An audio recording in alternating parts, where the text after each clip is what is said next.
കുറച്ച് ആളുകൾക്ക് ഒരു ജോലി 50 ദിവസം കൊണ്ട് തീർക്കാൻ പറ്റും.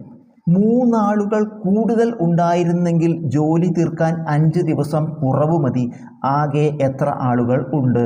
അപ്പോൾ ഇവിടെ ആളുകളുടെ എണ്ണത്തെക്കുറിച്ചും പറയുന്നുണ്ട്, ദിവസങ്ങളുടെ എണ്ണത്തെക്കുറിച്ചും പറയുന്നുണ്ട്.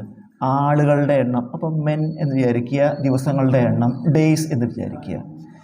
എന്താ പറയുന്നത്? കുറച്ച് ആളുകൾക്ക് എത്ര ആളുകളെ അറിയില്ല, നമുക്ക് എക്സ് എന്ന് കരുതുക. കുറച്ച് ആളുകൾക്ക് ഒരു ജോലി 50 ദിവസം കൊണ്ട് തീർക്കാൻ പറ്റും.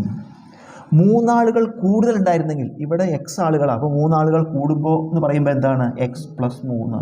3 ആളുകൾ കൂടുതൽ ഉണ്ടായിരുന്നെങ്കിൽ നമുക്കറിയാം ആളുകളുടെ എണ്ണം കൂടുമ്പോൾ ഇത്ര ദിവസം വേണ്ട അല്ലേ? എന്താ പറയണത്? ഉണ്ടായിരുന്നെങ്കിൽ ജോലി തീർക്കാൻ 5 ദിവസം കുറവ് മതി. 5 ദിവസം കുറേ പറയുമ്പോൾ എത്ര വരും? അപ്പോൾ 45 എന്ന് വരും. നമുക്ക് എന്താ കാണേണ്ടത്? എത്ര ആളുകളുണ്ട്, അതായത് എക്സ് കാണണം. ഇങ്ങനെ വരുമ്പോൾ നമുക്ക് ഈ ആളുകളുടെ എണ്ണവും ദിവസങ്ങളുടെ എണ്ണവും കൂടി ഗുണിക്കുക, അത് ജോലിയാണ്. ആളുകളുടെ എണ്ണവും ദിവസങ്ങളുടെ എണ്ണവും കൂടി ഗുണിച്ചാൽ അത് ജോലിയാണ്. അപ്പോൾ എക്സ് ഇൻറ്റു 50 ഗുണിച്ചാൽ ജോലിയാണ്, എക്സ് പ്ലസ് 3 ഇൻറ്റു 45 ഗുണിച്ചാലും ജോലിയാണ്. ഒരേ ജോലിയല്ലേ? അപ്പോൾ നമുക്ക് എങ്ങനെ എഴുതാം? ഇത് ഗുണിക്കുമ്പോൾ 50 എക്സ് സമം ജോലി ഒരുപോലെ തന്നെയുണ്ടല്ലോ, ഇത് കൊണ്ട് ഗുണിക്കുക. ഏതൊക്കെ? 45 ഇൻറ്റു എക്സ് പ്ലസ് 3.